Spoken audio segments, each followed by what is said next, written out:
Četrtfinale pokala se ni izšel po načrtih in željah naših pubecev. Po 90 minutah so bili boljši Celjani z 1-0. Izjemna predstava vratarja Juga je bila premalo in v polfinale napredujejo nogometaši iz Celja.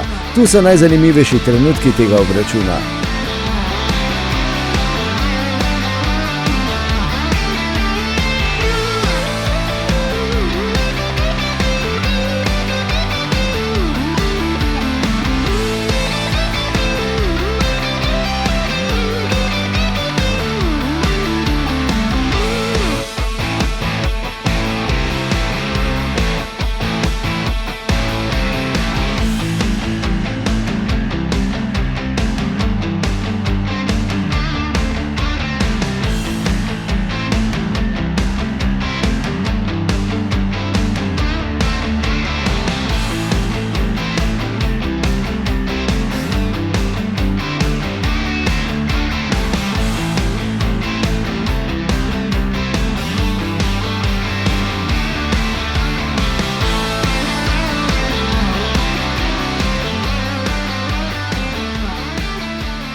Ja, vzdušje je bilo odlično.